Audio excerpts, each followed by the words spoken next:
Bonsoir. Au soir de ce premier jour de la visite de Benoît XVI en République tchèque, les grandes lignes du voyage sont déjà tracées.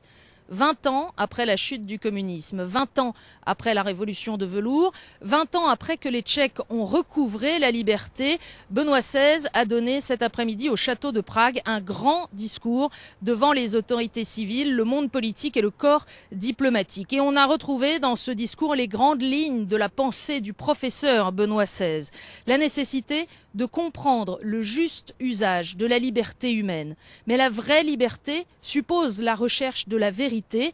Et le pape ajoute, pour les chrétiens, la vérité a un nom, Dieu, et la bonté a son visage, Jésus. Voilà donc ce que Benoît XVI a développé en insistant sur la richesse du patrimoine chrétien de ce pays et en soulignant qu'ici, l'Église ne demande pas de privilèges, mais qu'elle joue un rôle irremplaçable dans la formation des consciences. C'est donc un héritage vivant que Benoît XVI a invité les Tchèques à se réapproprier dans ce pays où, rappelons-le, plus de 60% des habitants se déclarent sans religion.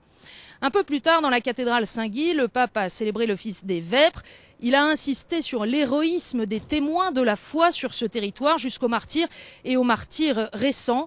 Mais il a souligné aussi que même aujourd'hui, il n'est pas facile de témoigner de l'Évangile. Et il a donc invité les prêtres, religieux, religieuses, diacres, séminaristes et laïcs engagés en pastoral à être des ouvriers fidèles dans la vigne du Seigneur, rejoignant ainsi le thème de sa visite. L'amour du Christ est notre force.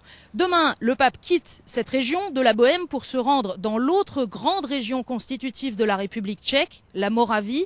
C'est précisément à Brno qu'il célébrera la messe dominicale.